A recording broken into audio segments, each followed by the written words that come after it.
अगला टॉपिक है संधारित्रों का संयोजन।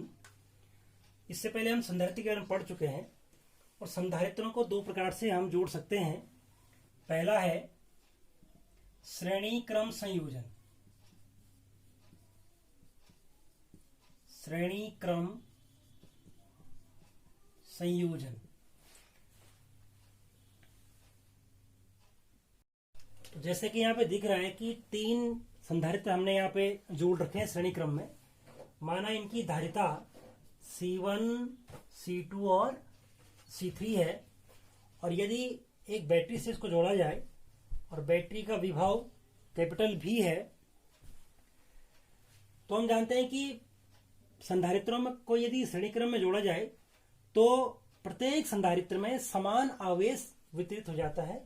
कहने का तात्पर्य है कि इसमें भी आवेश Q होगा, इसमें भी Q होगा और इसमें भी Q होगा, लेकिन विभव का अंतर विभवांतर अलग अलग होगा।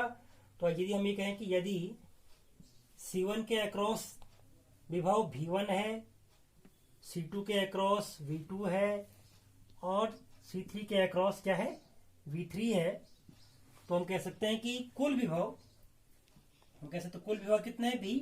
तो V इक्वल टू कितना हो जाएगा आपका V equal to V1 plus V2 plus V3 हो जाएगा। चूंकि हमारे पास माना इस सूत्र क्या है, हम जानते हैं कि C इक्वल टू होता है आपका Q अपॉन V, इसलिए V इक्वल टू हो जाएगा Q अपॉन C। अब V1 का मान कितना हो जाएगा, V1 का मान तो V1 इक्वल टू हो जाएगा आपका Q अपॉन C1 और इसी प्रकार V2 इक्वल टू हो जाएगा Q अपॉन C2 और V3 इक्वल टू हो जाएगा आपका Q अपॉन C3। तो यदि इनका मान हम समीकरण 1 में रखें तो हम कहेंगे यदि इन मानों को समीकरण 1 में रखने पर तो क्या हो जाएगा V इक्वल टू हो जाएगा V1 की जगह क्या हो जाएगा Q upon C1 plus Q upon C2 plus Q upon C3 हो जाएगा। ये आपका समीकरण नंबर 2 हो गया। अब यदि हम ये माने कि इस पूरे जो सिस्टम हमारे पास है, तीन संधारित्रों का सिस्टम है, यदि इसकी जगह पे एक ही संधारित्र रखा जाए, माना इसकी जगह पे सिर्फ एक संधारित्र को रख दिया जाए और जिसकी धारिता C हो और उसको वोल्टेज कितना दे दिया आपने, वोल्टेज आपने V दे दिया, तो हम लिख सकते हैं कि V equal to Q upon C। V equal to Q upon C। तो इसका मान समीकरण 2 में रखेंगे तो हो जाएगा आपका Q अपॉन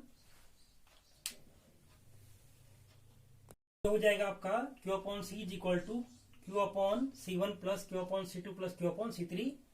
इसको हम लिख सकते हैं Q अपॉन C बराबर Q को कॉमन ले लिया यहाँ पे तो बचेगा 1 upon C1 plus 1 upon C2 plus 1 upon C3 और Q से Q कैंसिल, तो ये हो जाएगा आपका 1 अपॉन C बराबर 1 upon C1 plus 1 upon C2 plus 1 upon C3।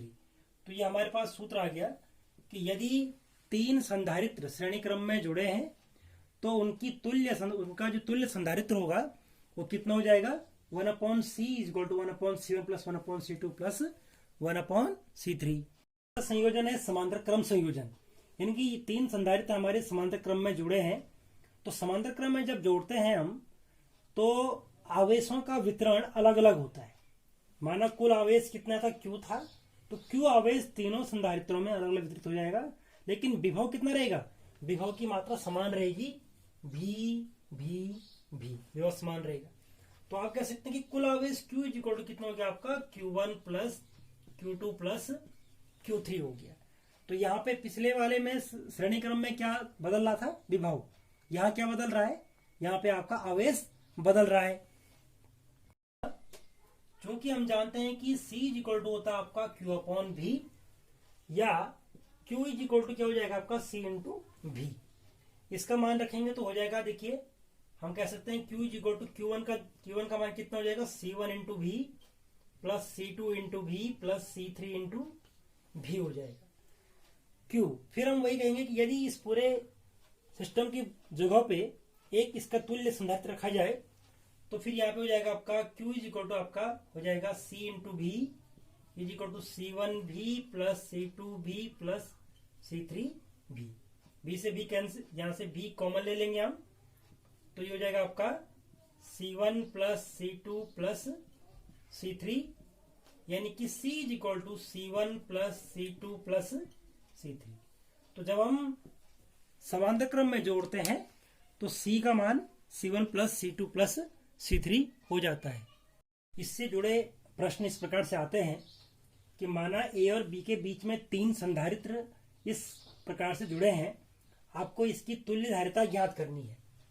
तो सबसे पहले हम देखेंगे कि 2 संधारित्र माना, इसको हमने C1 नाम दिया और ये आपका C2 है, तो हम कहेंगे चूंकि C1 व C2 किस क्रम में है, देखिए ये समांतर क्रम में है, C1 व C2 समांतर क्रम में है, तो क्या हो जाएगा, इनकी तुल्य धारिता कितनी हो जाएगी, तो C1 और C2 की।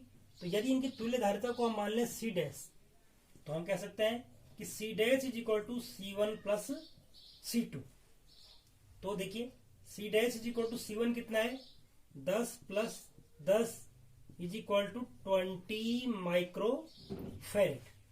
इन दोनों को जोड़ के कितना आ गया, 20 माइक्रोफेरेड आ गया। अब ये संयोजन कुछ इस प्रकार का नजर आएगा, इन दोनों को जोड़ के हमने ये बना दिया, तो ये आपका C डैश है। तो C डैश प्लस B को जोड़ करके क्या आएगा, तो देखिए ये C डैश और B श्रेणी क्रम में है, तो हम कह सकते हैं कि चूंकि C डैश व B श्रेणी क्रम में है, ये श्रेणी क्रम में है, तो श्रेणी क्रम में क्या होती है, तुल्य धारिता, इसलिए तुल्य धारिता कितनी हो जाएगी, तुल्य धारिता हम C लिखें तो तुल्य धारिता देखो श्रेणी क्रम में है, तो सूत्र क्या होता है, 1/C is equal to 1/C dash plus 1/B हो जाएगा। तो इसको हम लिख सकते हैं 1/C is equal to 1/C dash कितना है, 1/20 प्लस 1/60, 1/20 प्लस 1/60, और इसका मान कितना हो जाएगा, इसका मान हो जाएगा आपका, इसका लॉस आ गया 60, 20 दिया 60 और 60 बन जाए 60, तो ये आपका 4/60 यानी कि 1/15। तो हम कह सकते हैं कि 1/C का मान कितना आएगा, इसलिए हम कह सकते हैं कि 1/C इज इक्वल टू 1/15 आया, इसलिए C इज इक्वल टू हो जाएगा 15 माइक्रोफेरेड। तो इसकी तुल्य धारिता कितनी हो जाएगी, 15 माइक्रोफेरेड। अगला टॉपिक है संधारित्रों का व्हीटस्टोन सेतु। तो संधारित्रों के व्हीटस्टोन सेतु में 5 संधारित्र होते हैं, C1, C2, C3, C4 and C5।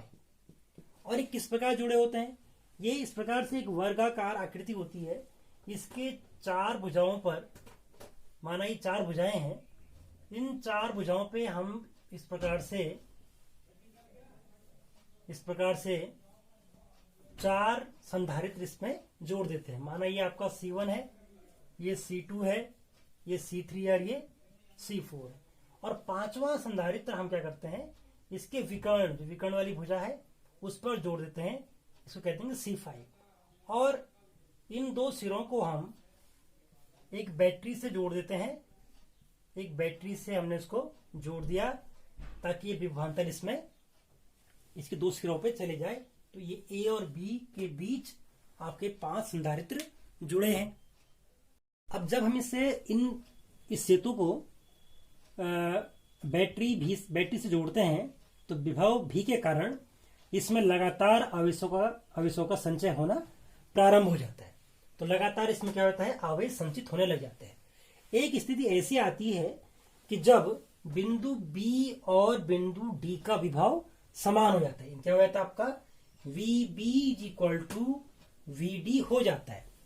उस स्थिति में क्या होता है कि इसमें आवेशों का प्रवाह, इसमें आवेश का प्रवाह शून्य हो जाता है। तो जो आपका C5 है, C5 में आवेश क्या हो जाता है, आवेश का मान आवेश बहना प्रारंभ हो जाता है, तो ये निष्प्रभावी हो जाता है। ये जो संधारित्र होता है निष्प्रभावी हो जाता है।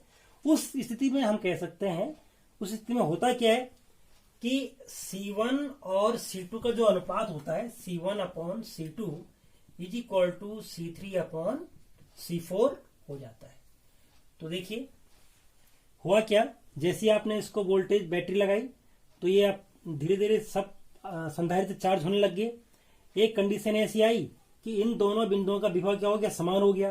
तो इस भुजा में आवेश का प्रवाह क्या हो गया, रुक गया। तो ये जब आवेश का प्रवाह रुक गया तो हमने कहा कि ये जो संधारित्र है ये निष्प्रभावी हो गया। जब उस कंडीशन में इन दोनों का हम कह सकते हैं कि ये जो सेतु है इस संतुलन की स्थिति में है। और संतुलन की स्थिति में क्या होता है, आपका इन दो भुजाओं का जो अनुपात होता है वही इन दो भुजाओं का अनुपात होता है C1/C2 is equal to C3/C4। Topic है कि आवेशित संधारित्र की ऊर्जा। यदि हम किसी संधारित्र को आवेशित करते हैं तो उसमें कितनी ऊर्जा स्टोर रहती है, तो वो ऊर्जा रहती है U is equal to half CV square. यहाँ पे C क्या है, C यहाँ पे संधारित्र की धारिता है।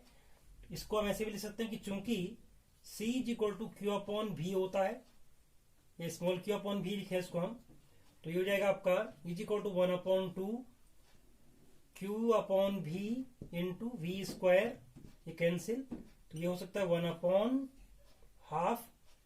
QV भी इसको लिख सकते हैं। तो ये हो जाएगा आपका 1/2 QV। ये क्या है, संधारित्र की ऊर्जा है।